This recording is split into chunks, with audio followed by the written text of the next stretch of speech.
So this is a super cool lecture. I hope at least the topics I will be discussing are very neat. I'm not sure if I'm able to deliver this in a neat fashion, but I will try my best. So I will essentially lecture about Fourier transforms to you, and I will do my best to show that how these can be used to understand how to calculate superpositions of several frequencies, and how that kind of fields could be analyzed, how we could synthesize more arbitrary looking fields using Fourier transforms. And of course, at the end of the lecture, I will be trying to connect, I guess not mathematically, but at least on a kind of conceptual point of view, how these Fourier transform and variables that are linked to each other, so variable pairs, so-called conjugate variables, how they are linked together via Fourier transforms, essentially giving rise to uncertainty principles that we all think are very fundamental in physics, especially in quantum mechanics. And now we really see or start seeing that it's really in the math of waves and conjugate variables and integral transformations that can be seen to give rise to these kind of very, very fundamental principles, such as this uncertainty principle. So I will be speaking about these things, and I will now actually get started. So I'm assuming that you have at least heard of Fourier transform and the Fourier theorem. So essentially it states, the Fourier theorem, that when we have an arbitrary, but in a physical sense, a well-behaving, so a continuous function, that has the derivatives, it's propagating as a wave. So we have a time-varying function, and we assume that we can represent that as an integral, and that gives me a finite result of the integral subsequently. So this is what I mean with a well-behaving function. And then I'm writing that I have my function, ft, time-varying function, and I can describe that as an integral from -infinity to infinity of a function f, capital F, as a function of omegas, so frequencies, and then I'm multiplying this with the exponent I omega t terms, and then I'm integrating over different frequencies. So essentially based, and this is the kind of main notion in Fourier theorem, is that when we have a time-varying function, we can represent it with this kind of integral. So we're basically multiplying different kind of amplitudes, or we are multiplying different kind of time harmonic waves together, and when we are multiplying different time harmonic waves together, we can really represent this function arbitrarily, accurately, when we are just including enough of different time harmonic wave components to form the superposition. So this is known as the inverse transform, so inverse Fourier transform. And in terms of terminology, this is what some people say, that we are then synthesizing a field. So we are describing things as a Fourier synthesis. So function f, the capital F, is now the Fourier transform of my function ft. And if I want to define that also, then I could write that as an equation, that the capital F, my Fourier transform of small f, is 1 over 2 pi, and then I'm integrating from -infinity to infinity the original time-varying function f, and then I'm multiplying that with the different time harmonic contributions, so exponent I omega t terms, and I'm integrating over the time t. So this is now my Fourier transform, how we are defining it. So essentially, if I know my function, I can describe it, or I can calculate its Fourier transform, capital F, by just performing this integral. And when I'm doing it, I could also say that I'm doing a Fourier analysis of my function. So I'm looking at what kind of plane wave components my time-varying function consists of, so that I could better understand how it behaves. So the function capital F is also known as a spectrum of the function. So this is from the mathematical point of view, and of course from the physical point of view, it also physically would look or manifest itself as the spectrum of my light distribution. If I would be describing this function, if I would be describing a light distribution with this kind of function ft. So this is also how things are connected in physical sense. And let's now look into this math with a simple example. And this is pretty much all we need to do. and all we need to know in the framework of this course. But please note that the Fourier transforms, they will be extremely useful to you in the future, not just in the follow-up optics courses, but also in the other physics courses and signal processing courses and so forth, so that this is actually a hugely important topic for you to grasp and try to understand. So let's look into some kind of example integral transforms, and let's look a kind of simple harmonic wave packet that would be of form. So I have my function ft, the time harmonic function here, and now essentially I'm just imagining that I have my unity amplitude time harmonic wave packet here oscillating at the frequency omega naught here, and then I'm assuming that it would be of a kind of a pulse-like form, so that it would be non-zero at the interval where the t is smaller, or modulus of t is smaller than the capital T over 2, and it would be zero otherwise. So basically I would have some kind of square-like wave, so that only at the given instances of time when t is smaller than capital T divided 2, this is actually oscillating like a time harmonic wave at the frequency of omega naught, and it would be zero otherwise.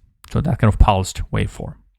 And now we calculate the Fourier transform, so essentially the spectrum of this light distribution, and we can directly calculate that by just performing the integral using the definition for the Fourier transform.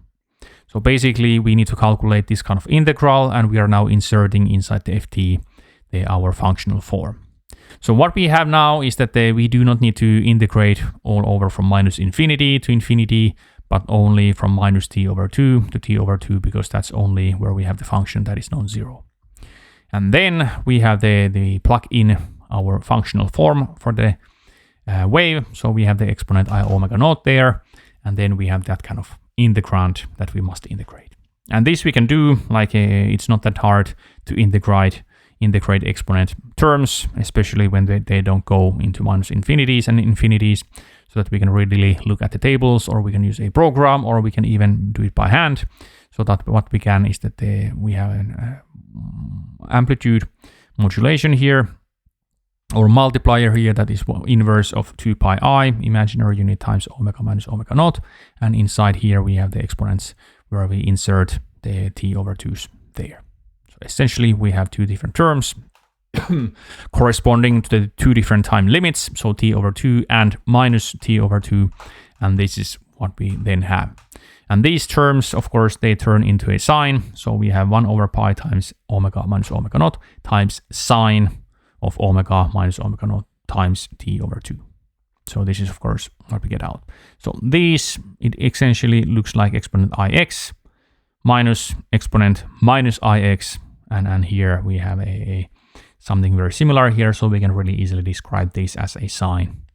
And this is how it looks like. So this is what we got this far, and now I will do my best to write the denominator here in a form that is similar to this, so that we can describe this function even in a more simpler way. So then I will be needing to multiply both the numerator and denominator with the t over 2, and then I have the same kind of argument inside my sine. And now I can actually represent this denominator and the sine as a cardinal sine function, and this really helps interpretation of physics in what follows. So I have t divided by 2 pi, and then I have a cardinal sine of the argument omega minus omega t times t divided by 2. And here the capital T is essentially the pulse length. So cardinal sine is a function that in case you're not familiar, I will be showing you figures how it looks like. But essentially it can be defined also in two different waves. And either there's a so-called normalized wave, or the wave we are using more here in this course. So basically the cardinal sine of alpha can also be defined that it's a sine of pi alpha divided by pi alpha. So please be warned that in some cases, some people are using cardinal sine definition like this. So here we have the pi's there, and sometimes it's just without the pi's. So we are using notation that is not based on the pi's. So essentially we are having this kind of form And the only difference here, of course, is that where do we get the zeros for the function. And then there's this normalized way when we have the zeros at unity and at 2 and 3, 4, 5, 6, and so forth. So that's explaining the name why we call it normalized cardinal sign. And now we get the functional form that how the spectrum of my field looks like. And please note here the width of my spectrum really depends on the capital T. So how short my pulse was in the time domain, so that then the pulse spectrum will be changed accordingly. And maybe you can see here that if you change this guy, the alpha term here, by adjusting the T here, making it shorter, then this guy becomes broader. So there seems to be this kind of inverse relationship between the width of the spectrum and the time duration of my pulse. And this is indeed the case. So in the time domain, so when we are looking at a time varying function, this function ft was of a simple form, so that we had the exponent that was of this form. And now we have described this same function in a different basis. So now we are basically just describing the same kind of optical field, but now in a so-called frequency domain. So essentially with a function capital F that is frequency dependent. So instead of like having an argument t here, I'm actually having an argument omega here, and that's the changing variable in the basis of frequencies. And this Fourier transform is of a form capital T divided by 2 pi times the cardinal sign of omega minus omega naught times t times divided by 2. And in pictures, how it looks like. So in the other description, so when I'm having the small f, that is a time varying function, I'm basically just describing a time varying field. So now it's essentially like a short pulse. And then in the B figure, I'm describing the same kind of field, but now in a frequency domain. So what is in the x-axis is now the different frequencies. And this actually indeed would give me the spectrum if I would take the modulo square of this. So that this is then what I would be able to, for example, measure with a simple spectrometer if I would be shining this kind of distribution into a spectrometer. And these guys, they are connected via these Fourier transforms. So in a way, I'm using just a different description of the same function. So in other way of saying it, they are just the different sides of the same coin, so to speak. And please note here that the interesting quantities would be the t and frequency omega here, and they are somehow connected. That's the very interesting part here to remember and note.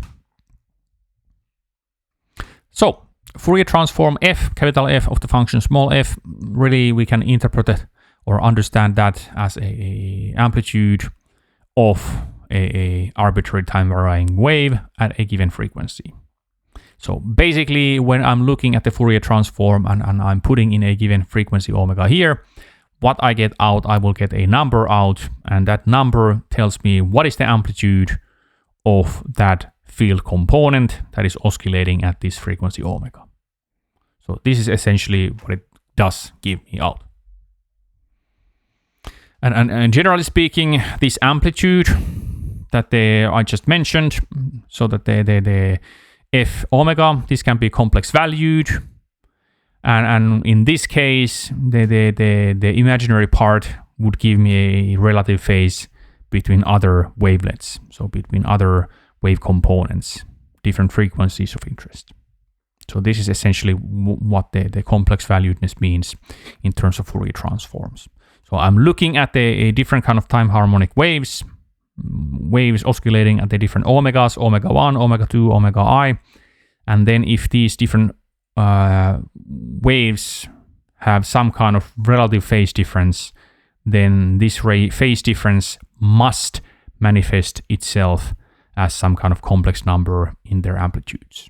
And this is indeed how the math works when we're dealing with Fourier transforms, and we're connecting them with something physical, such as waves and propagation of waves.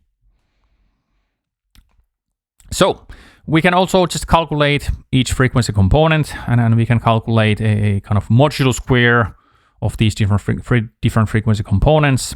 And this kind of quantity is known as the power spectrum of my function f. So this is a mathematical statement. So if I really want to calculate a power spectrum of a function, this is how I would do that. And physically, if I would be measuring a spectrum of my optical field, this would also be what I would be measuring. So that would be the connection, and nicely the terminology complies so that everything seems intuitively correct, and indeed is correct, even in physical sense. So let's now look next of the properties of the function capital F, so of the properties of the Fourier transform. And here I will try my best to show you more of the kind of interrelation between the time domain description and the frequency domain description, so that essentially the kind of pulse length is connected with the width of the spectrum, so to speak. So we are essentially interested in the connection between the duration t of the time varying signal or function f, and we want to connect that with the spectral width delta omega of the frequency varying function. And my apologies for the sloppy treatment. Of course, we could do better by just using the terminology and the properties of the Fourier transforms. But since we're not assuming in this course that you have the basic knowledge of Fourier transforms, I will be more simplistic in the approach. So thence I will need to be a little bit more sloppy in terms of mathematics, so less rigorous, but nevertheless I will get the same kind of predictions after the treatment. So let's now start defining the spectral width. So I'm looking at my Fourier transform, capital F, and I want to somehow define how that is behaving. And I'm defining that using a spectral width delta omega. So let's consider this, that this is essentially an area of the curve that is being enclosed by the first nodal points. So essentially where we are first time having the Fourier transform f that is larger than 0. And from the math, we can see that this will be the case of having this kind of equation being fulfilled, so that the argument inside the cardinal sign, omega minus omega naught times t over 2, must be equal to plus minus pi. And this gives me essentially a condition for the omega, so that the omega ranges from omega naught, that would be the center frequency, plus minus 2 pi over t. And essentially now I can define that the spectral width, that the delta omega is 4 pi divided by t. So essentially that's the range of omegas I'm having, so that the delta omega will be this. And now essentially I can write that this kind of product of the spectral width delta omega times the pulse length t is like this. And then I can describe this t, maybe better notation would be to use delta t here, and this will be some kind of value of 4 pi. So essentially I'm defining that this t is my delta t, so some kind of pulse length, or in a way uncertainty associated with the field quantity.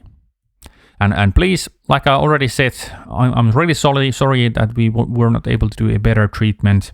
We could really quite easily just use the properties of the Fourier transform and do this more rigorously, but the end conclusions would be the same.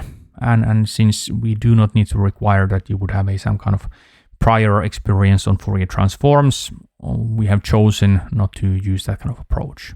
So this is simplistic, but it gives us the same kind of outcome. And the outcome is that we have delta omega times delta t, and this kind of variable multiplied together gives me a constant of 4 pi.